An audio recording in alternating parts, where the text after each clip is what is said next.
but related to everything that's taking place in our world and the turmoil and the difficulties surrounding our unique set of circumstances, or unusual set of circumstances, I should say. Why? Why is this happening? What is all of it about? And how am I, kind of the companion question, how am I to think about it and walk through it, and what should my mindset be? So here's what I want to do this morning. I want to look at and answer a very overarching or foundational or all-encompassing answer to that question in the lives of those that are sons and daughters of God.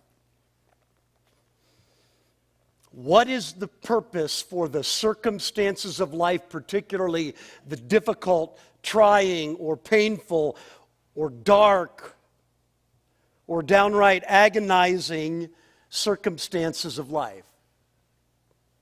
How am I as a believer to think, and how then am I as a believer to respond and act? And what we have in an Old Testament character is a living example of the answer to that question. Not a perfect example, but one that walks through the deepest, darkest valley, at least of the Old Testament, with his faith intact, learns some lessons, and comes out on the other side much better for it. Job, the story of Job. What I want to do is I want to give you 4 chapters, in essence, not 4 chapters of Job. I'm going to do the absolutely impossible. I'm going to preach through 42 chapters this morning. I'm just going to do a sweeping overview, particularly of the first 3 chapters that make up, first 3 chapters of Job's life that make up the first 41 chapters of Job. Let me give you the headers to those first 3 chapters of Job's life, and then we'll spend a portion of our time just perusing those and getting a concept in our mind, and then we'll zero in the last half of the message down in chapter 42. So chapter 1 is this, Job the Blessed. Job the Blessed.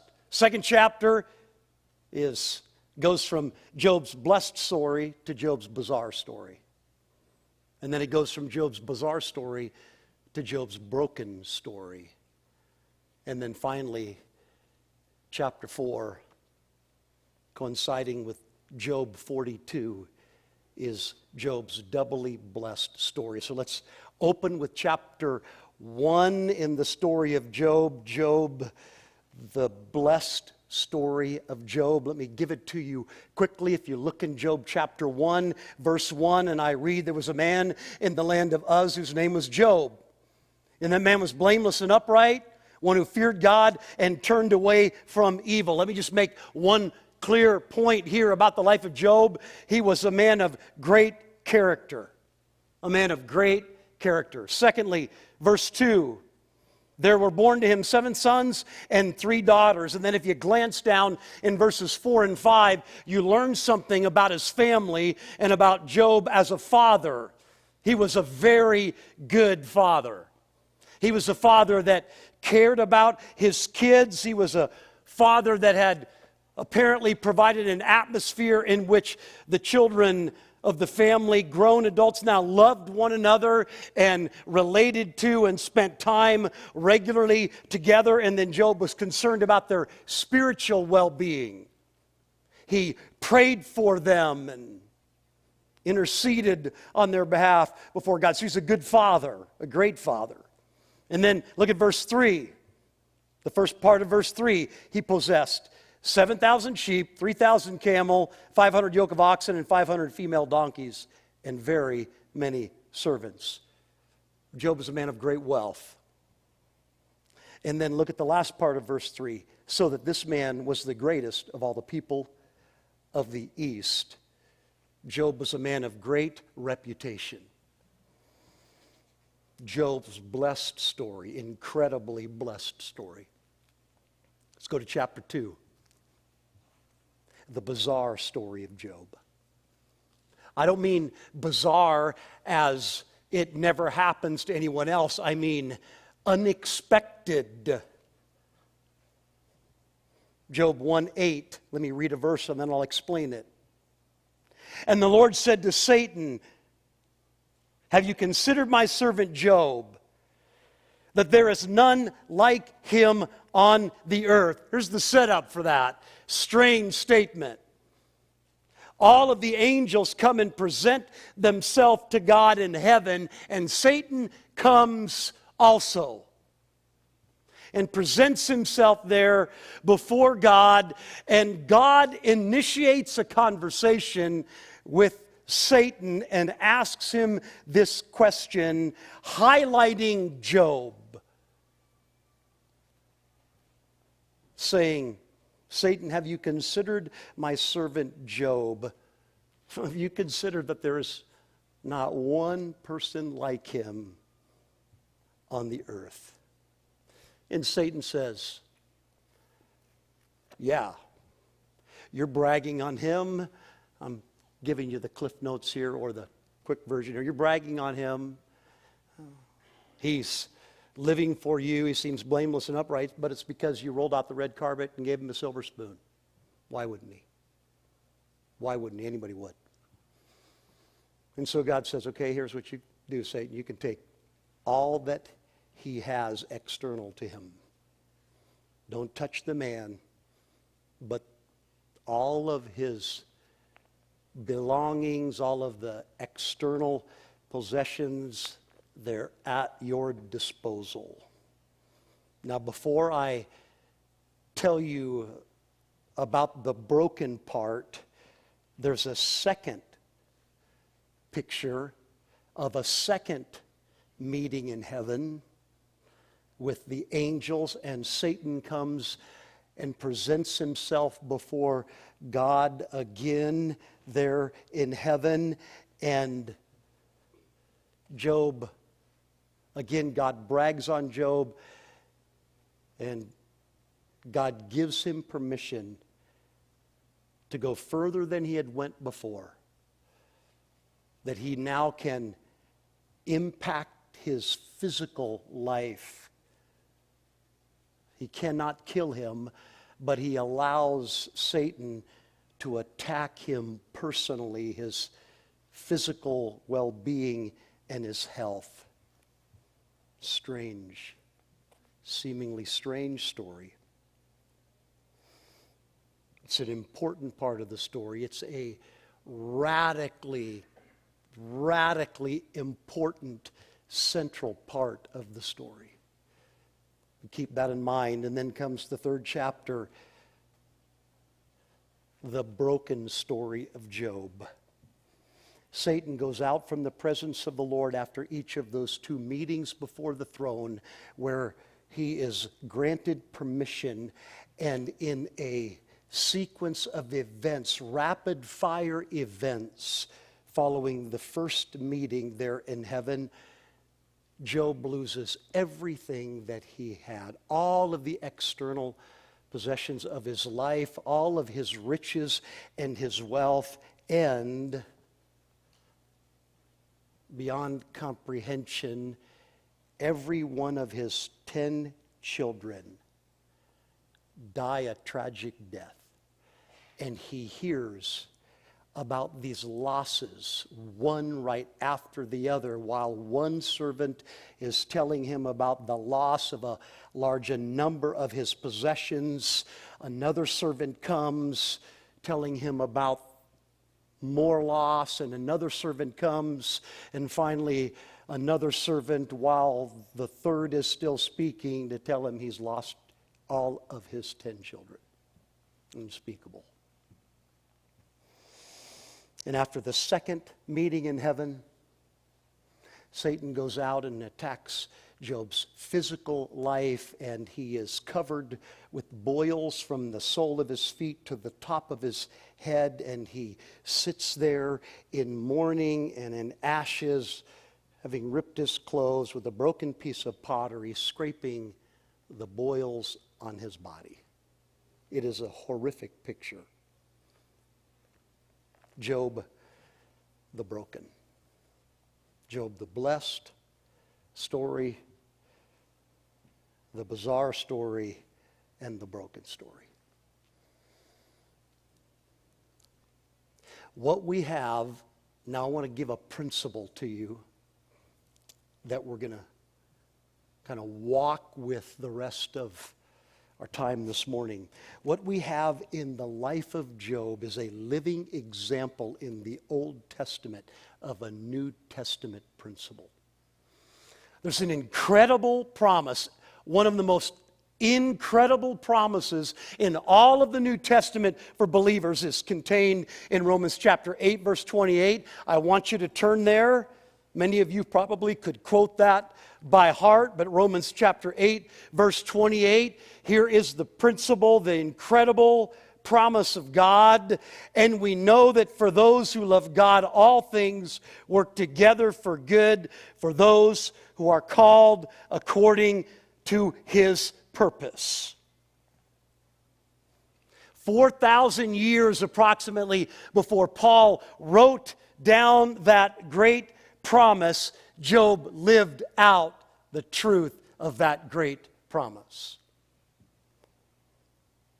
Job is Romans 8:28 in flesh and blood, in living, vibrant, compelling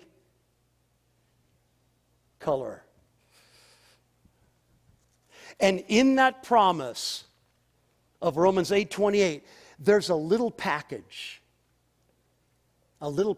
of 3 words, 10 or 11 letters. And yet in that little package, though you can say them with half a breath, you exhaust every breath, living them out in all things. Packed in that incomplete sentence is a complete life.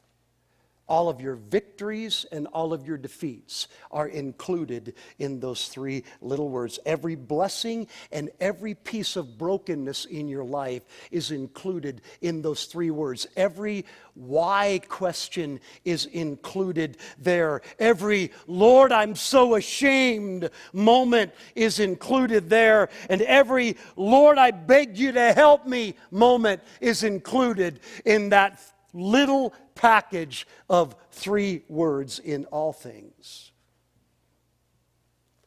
That 3-word package, it is a proclamation of God's all-sufficient sovereignty. It is an explosion of brilliant light in those 3 words that crushes darkness.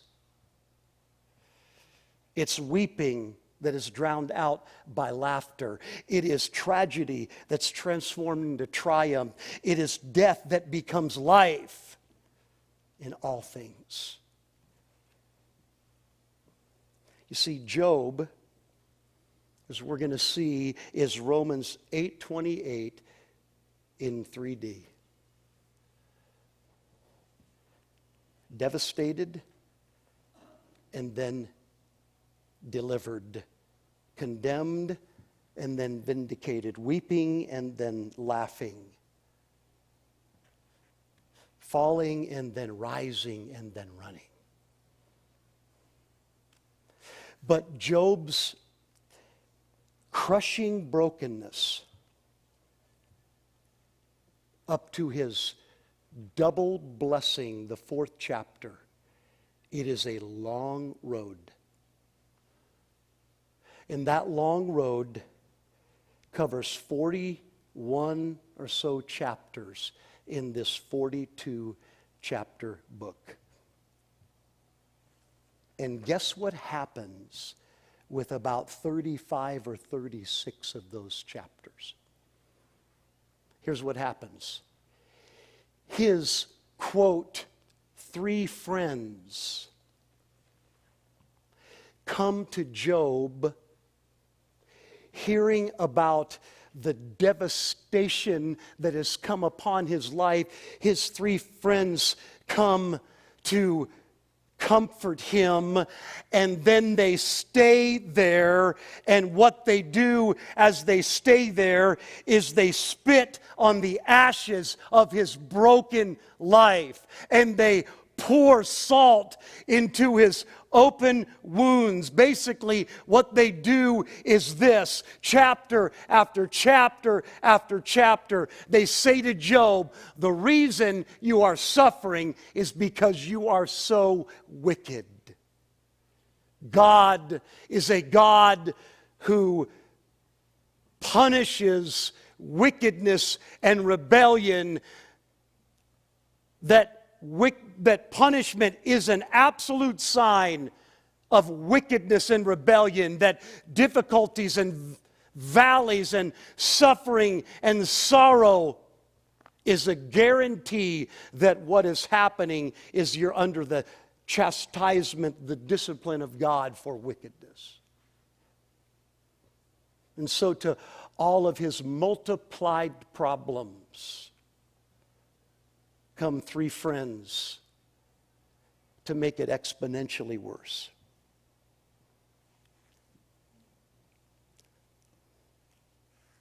"41 chapters. Then comes chapter 42. And what happens in chapter 42, in essence, is this: God picks up the pen and God writes the last chapter himself. And what I want to tell you this morning, as a concept on the front side, is this: God writes every last chapter.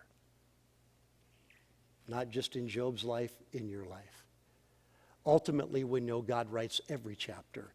But the point here is that what is unseen in the first 41 chapters from Job's perspective becomes seen in chapter 42, and the promise of Romans 8:28 that could not be seen before and certainly wasn't felt, and the question of why looms so large on the horizon, it is answered, settled for us in chapter 42 of Job as God steps in to the scenario. So what happened in Job's life that transformed everything? In chapter 42, well, here's what happened. I believe we could say it like this: Job had an encounter with God. It actually started before chapter 42 as God begins to question Job right toward the end of the story. And in chapter 42, Job responds to God's questioning, and he reveals something. He reveals through what he says that he's received a clearer vision of God. And here's what happened with that clearer vision of God. He got a vision of himself, a much clearer vision of himself. You see, when Job saw God correctly, he saw everything else correctly. Do you know that's the way it is in life? That is a principle throughout history. The clearer you see God, the clearer you know God, the clearer picture of truth about God that you have, the clearer you're going to see everything else in life. It is one of the most influential principles of your life. And so God came into clearer focus for Job, and when that happened, Job came into clearer focus for Job. He caught a vision of God's glory, and the light from that vision illuminated and penetrated the caverns of his own heart. He was humbled by what he saw in the light of God's clearer truth, what he saw about himself. I don't have time this morning to preach this aspect, but Job had a revelation of his own self-righteousness shown to him in that picture. He was far and above. Even God himself said it. Anyone else on the planet at that time, and he is far and above a more spiritual, holy man than his three friends, yet he was not perfect. He had things in his own life that are revealed in that moment that show him his own self-righteousness in the light of God's glory. So Job got a vision of God, and then he got a clear vision of himself, and then number 3, he got a vision of his circumstances. You see, the brilliance of God's glory illuminated and penetrated the 41 abysmal chapters of his life. When Job saw God for who he was, Job saw the problems for what they were. And here's what they were: instruments in the hands of God to accomplish Romans 8:28. Instruments in the hands of God to do that miracle promise of Romans 8:28. So that's a principle I'm wanting you to keep in your mind. It's a principle that the story of Job's life brings out. What we desperately need is what Job desperately needed. What we need is we need to see God more clearly so that we can see ourselves more clearly, so that we can see our circumstances more clearly. And what happened when Job saw that vision and walked through the reality of what is communicated in Job 42, that vision of God and his truth dealt a death blow to the questions of Job's life, the why questions that he had been asking over those 41 chapters.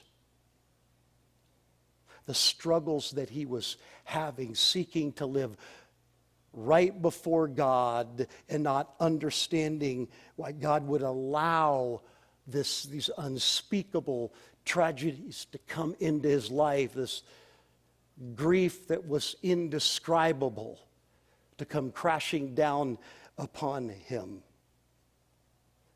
He got an answer to that question in the 42nd chapter, because he got a clearer picture of God, enabling him to see everything else more clearly. And so what I'm saying to you this morning, these why questions, the answer is found in this principle. What we desperately need in all of life's circumstances, particularly in the most difficult circumstances of our life, in the valleys of darkness, in the times of palpable agony. What we need is we need to see, grasp, be illuminated by a clear revelation of who God is. You see, I think what had happened in Job's life is, in the midst of those questions, doubts had become convictions, and convictions had become contentions toward God, and they were consumed in the white-hot vision that he saw of who God was when God revealed himself to Job. And so what was God doing here? God was teaching Job to trust him. It's one of, I believe, the big truths of the letter to Job. He is teaching Job to trust him through any circumstance in life. And guess what? The same God of Job is your God. The God who worked to teach that lesson in Job's life is using that story and that life to teach that lesson in your life, and he's using the circumstances in your life to teach that lesson to you. He wants you in all things to trust him, that he is working all of those things for your good. Let me say that again. He wants in all things, the mountaintops of joy and happiness and peace and external blessing, and in the darkest valleys, in the sharpest pain, in the most acute suffering, he wants you in all things to trust that he's working all things for your good. I promise you that is the lesson. What is God doing right now in this novel time that we have been in for almost a year now? He is wanting to use that as one of the all things that he is using to teach you that in all things he is working for your good as one who loves him and has been called according to his purpose. The author of your story wants your trust. He wants you to trust him in prosperity and pain. He wants you to trust him in popularity and in slander. He wants you to trust him when you are confident and when you are confused. He wants you to trust him when the ends meet, and he wants to trust him when you can't even find the ends to make them meet. He wants you to trust him.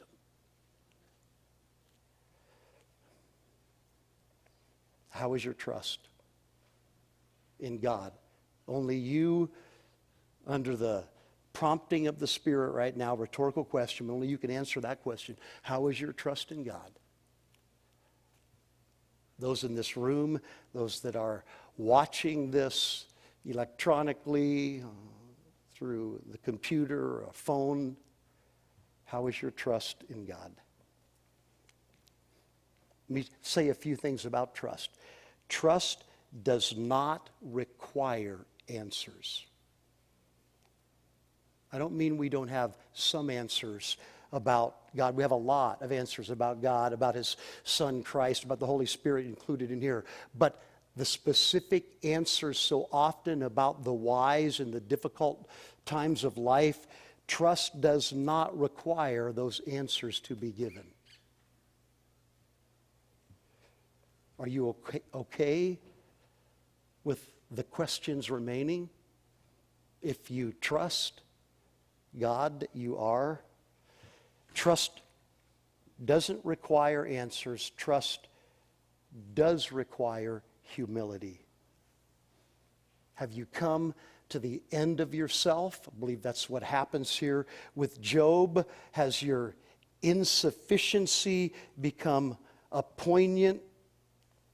so poignant that you throw yourself upon God's all-sufficiency? Third thing about trust, trust does this. Trust reveals itself through pain. Just think about that for a minute. Trust reveals itself through pain. When you saturate a sponge with water and you pick it up, the sponge will hold all the water that it can hold, and you set it on your counter. And what happens when you put your finger on that sponge and depress it? What happens? What's in it comes out. Trust reveals itself through pain.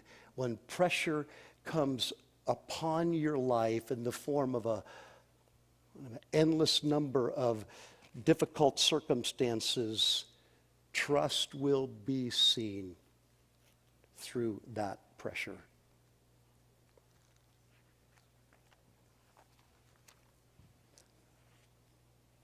Particularly when God leaves those difficult circumstances unchecked in your life. When He doesn't stop them. When He doesn't even slow them down. When they seem to run over you like a flood, like in the story of Job, that in rapid succession came wave after wave after wave of crushing suffering and hardship and grief. Job's story, by the plan of God, is intended to shout down through history, crying out that trust is worth it. It's become a 3D example of Romans 8:28. I'm going to read it again. And we know that for those who love God, all things work together for good, for those who are called according to His purpose.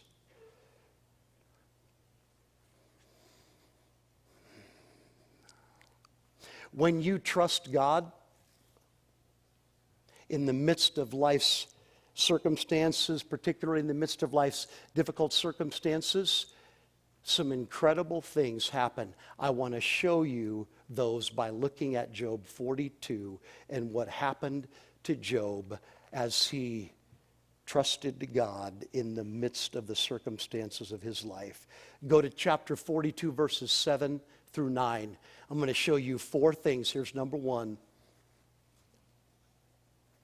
When you remain faithful and trust God in the midst of all the difficulties of life, one blessing, one benefit is this: others around you are impacted. Others around you are impacted by that witness. Look at Job 42, 7 to 9. You know, this 3 friends, remember? These, quote, 3 good friends that came and heaped on difficulty upon difficulty in Job's life. God is speaking to them now. Verses 7 to 9. After the Lord had spoken these words to Job, the Lord said to Eliphaz the Temanite, "My anger burns against you and against your 2 friends. For you have not spoken to me what is right, as my servant Job has. Now therefore take 7 bulls and 7 rams, and go to my servant Job, and offer up a burnt offering for yourselves, and my servant Job shall pray for you, for I will accept his prayer, not to deal with you according to your folly. For you have not spoken of me what is right, as my servant Job has." So Eliphaz the Temanite and Bildad the Shuahite and Zophar the Naamathite went and did what the Lord had told them, and the Lord accepted Job's prayer. That's an incredible truth there. Let me show you the sequence leading up to it. Watch it in verse 2 and 3. God speaks to Job, and Job acknowledges in verse 2, "God, I know that you can do all things." And then he acknowledges in verse 3 that everything God does is right and good. He calls what God does, quote, "things too wonderful for me to know." Now, what is the context here? The context is incredible, indescribable grief and suffering and loss. And yet, Job says, God, when you do what you do, things that are beyond my ability to understand, he doesn't just say they're beyond my ability to understand. He says they are what? Too wonderful for me to know. In other words, what God does is always a good thing, even if it looks horrific and feels brutal. Whatever God does is a great thing, is something that transcends our understanding because it's an act of an infinitely good God. And then look at verse 5. Job says, I heard of you by the hearing of the ear, but now my eyes sees you. Job went from a knowledge of God that he had learned and heard, and then he has an encounter with God where he sees him as he is. His vision of God, his picture of God's glory is radically increased, and he's overwhelmed by it. In verse 6, look at the result. Therefore, I despise myself and repent in dust and ashes. Do you see it right there? He saw God clearly in verse 5. And what happened in verse 6? He saw himself clearly. And he humbles himself and repents. In the brilliance of the holy glory of God, he saw his own brokenness and his own sin and his own imperfection, and he humbled himself before that vision of God. You see, what I think happens here, at least in part, is this. Job's trust no longer was attached to personal merit in any way. If you read his questioning of God in those chapters following the disasters, he is trying to understand how God could allow to happen to him what happened to him. Though he is not as confused as the three friends that come to him, though he knows God far better than they do, more truth about God than they do, yet he still has some degree of conviction that his fairly good life should merit good treatment from God. But here he repents of that. God has been elevated in Job's mind, and he has been humbled in Job's mind. Then what happens? Verses 7 to 9 happen. Verses 7 to 9. Others are blessed by Job's life. They receive, these others, these friends, they receive a clearer vision of God. Look again at verse 7.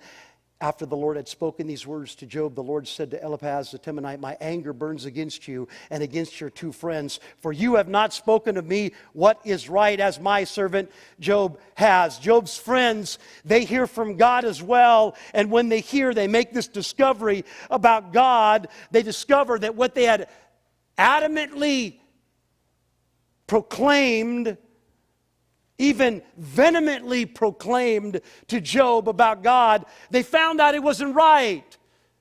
They were confused. They had a wrong doctrine, a wrong understanding of God, that Job had a much better understanding of God. And so what happens here? Job's life becomes a life that brings into the life of his three friends a greater understanding of God, a clearer vision of God.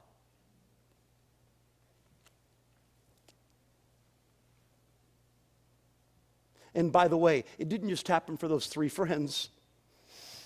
God recorded this in His Word, and what's been happening for the last 5,000 years or so?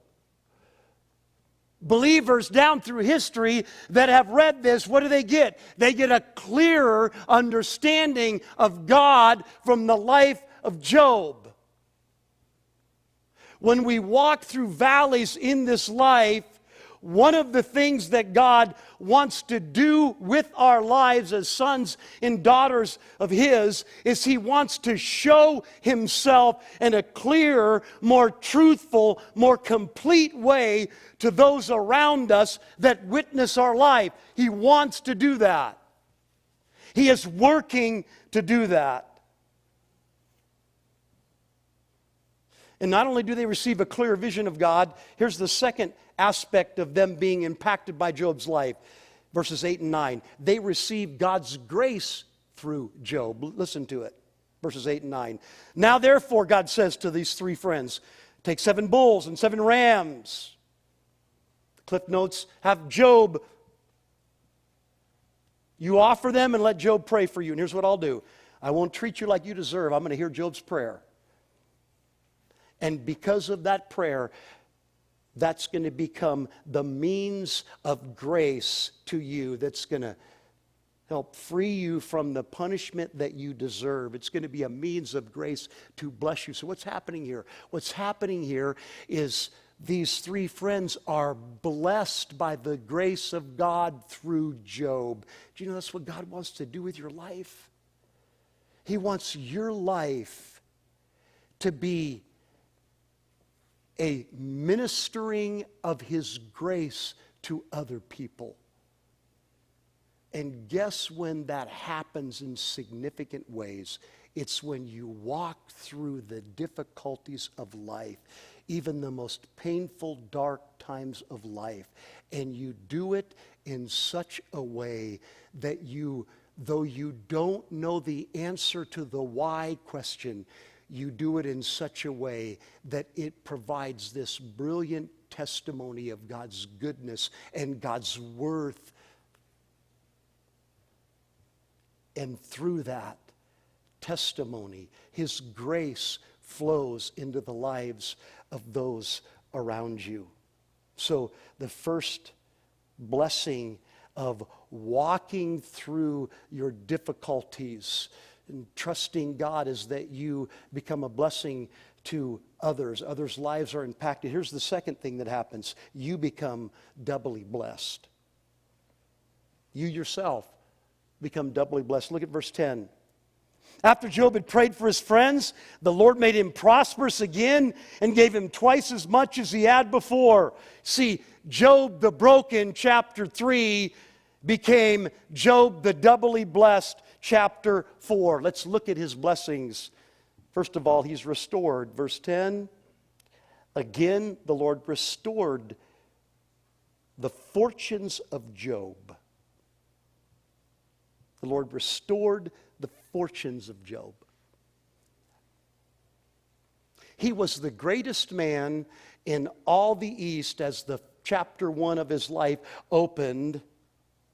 And then the story continues and he falls so far down the social status ladder that he's ridiculed by all those around him, even his closest friends. If you look closely at the story, what you find out is this: even the children of the neighborhood, they ridiculed him.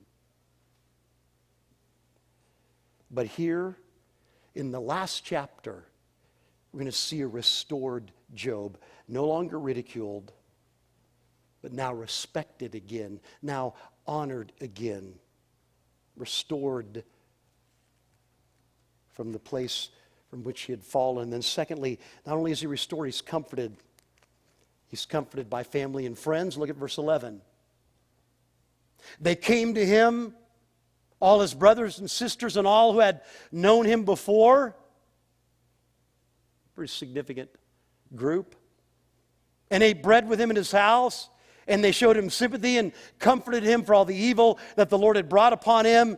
And each of them gave him a piece of money and a ring of gold. He is comforted by family and friends, all that had known him. And then look, he's comforted by God. Here's true comfort. 12, 13, 14, and 15 of Job 42. Look at how God brings comfort to his life. And the Lord blessed the latter days of Job more than the beginning. And he had, listen to the numbers carefully, 14,000 sheep, 6,000 camels, 1,000 yoke of oxen, and 1,000 female donkeys. He also had 7 sons and 3 daughters. And he called the name of the first daughter Jemimah, and the name of the second Keziah, and the name of the third Karen Hapuk. And in all the land there were no women so beautiful as Job's daughters, and their father gave them an inheritance among their brothers. Did you look at those numbers there? It said that God doubly blessed him, gave him twice, and if you look at the numbers in the beginning of the story, the numbers here are exactly double the numbers of the beginning in the sheep and the camels and the yoke of oxen and in the female donkeys. But you say, Pastor Brad, what about the 10 kids that he lost? He only got 10 more. That's not double. Oh, but it is. Because he didn't lose the first 10. He just had to say goodbye to them for a while. He's restored to them now. And he got 10 more. And not only 10 more, not only twice, but all of their subsequent children and grandchildren and great-grandchildren. He is a man that has been comforted by God. The silence of an empty house is now filled with the pitter-patter of little feet again. And the table that had been filled but had went down to 2 plates became 3 and 4 and 6 and 8 and eventually 12 plates again. And then instead of sitting in ashes with the broken piece of pottery, scraping the pus off of his open wounds, what he is doing later is he's beating off the punks that are groveling around his incomparably beautiful daughters. He is a doubly blessed man. A doubly blessed man. So Job sees God more clearly. He saw God as a God of love and a God who always works for his good, and he gained this greater understanding of God. And he is doubly blessed. So others' lives are blessed when you trust God through the difficult, all the circumstances of life, and particularly the difficult. And you are doubly blessed when you do so. And thirdly, Satan is defeated. Satan is defeated when you do that. Do you remember the opening chapter, that bizarre section where Satan is there presenting himself before God? God initiates the conversation on both of those accounts, brags on Job. God is setting up. God is the sovereign initiator, orchestrating history according to his perfect will. And he sets up Satan, and Satan plays into his eternal purpose. And what happens in the end is that Satan and his schemes and his plans of Job's life are defeated. And the very thing that Satan does, trying to defame God, is the very things that God uses to bring himself more and more glory through Satan's life, through Job's life. So everything that Satan attempted to do, not only did it fail, but it actually was used by God to accomplish the very opposite. Listen, here's an important principle here. Your life is significant. Your life is so significant. You alone of all God's creation are created in his image. And what that means is this: your life has more of a powerful impact to be a witness for the glory of God than anything else in his creation. Greater than any beautiful sunrise or mountain scene or ocean scene or sunset that you've ever witnessed that causes you to lift your voice and praise to God. Your life becomes a vibrant example, a vibrant testimony to the glory and majesty of God, unlike anything else in this universe. That's how significant your life is. And here we see that shown in the reality that what happens is that even in the precincts of hell, even to Satan himself, Job's life and how he walked through that deepest, darkest time in his life became this powerful witness to Satan and hell itself of the glory of God. Your life can be that. Satan hates God, and what he comes against is every example or testimony to God's glory that he can, and what God allows him to do is allowed by God in order to actually defeat those purposes and bring greater glory to himself and blessing to his people. Because God works in all things for the good of those who love him and are called according to his purpose. So others are blessed when you live a life of trust in the midst of the difficulties. You are doubly blessed. Satan is defeated, and ultimately God is glorified. Number 4, God is glorified. Here's a question. Does your reverence for God move in and out with the tide? Are good circumstances the only instruments on which you play your praise? Did you hear that? Let me say that again. Are good circumstances in your life the only instruments on which you play and lift your praise to God? Like the fat bonus and the faithful spouse and the obedient and respectful child and the good checkup and on and on. Are those the instruments, or is it true of even the darkest, deepest valley? You see, Satan is banking on the first of those. And he'll try to come against that in order to defame God. But if your life is one of faithfulness in the valley, what will happen is the very thing that Satan does to destroy and defeat that witness will become the very tool God uses to shine his glory brighter through your life than ever before. That's what kind of power trust in God has.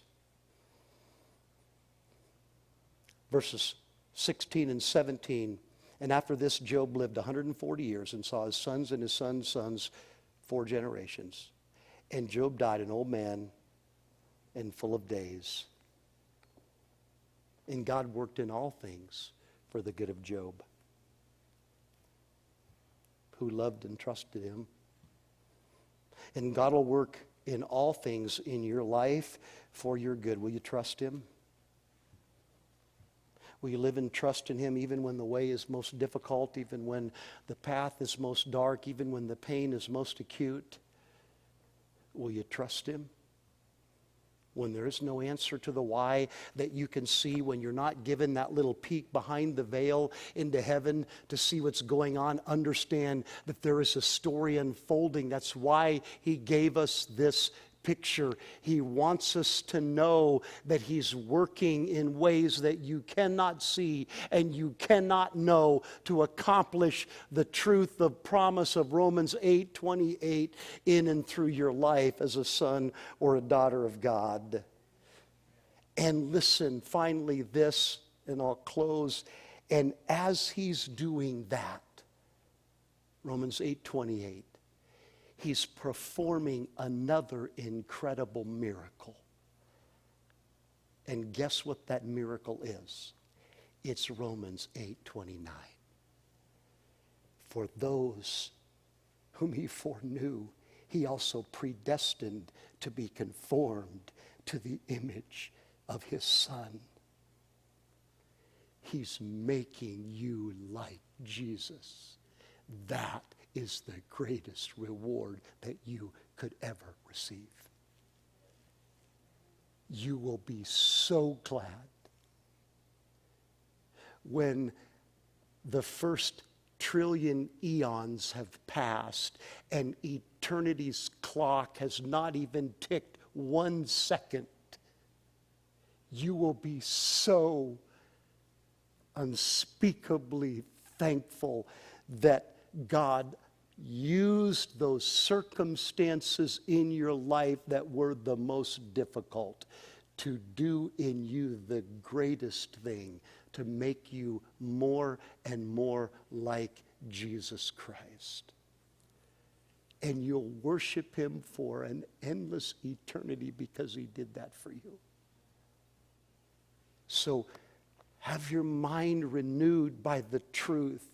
Don't look the way the world looks. Don't focus on the overwhelming circumstances. Focus on the sovereign God who has them in His sovereign hands.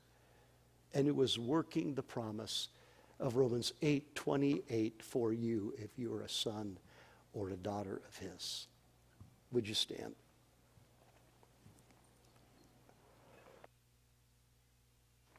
Father, just ask you to take your word and what has honored you. I do not claim any type of inerrancy. What has honored you, plant it deeply, guard it there, water it, and let it grow up into a harvest of righteousness. Trust you to do that. Thank you that your Spirit is capable, even though I am absolutely incapable. That your Spirit is all powerful and your word is used by Him to do just that. In Jesus' name I pray.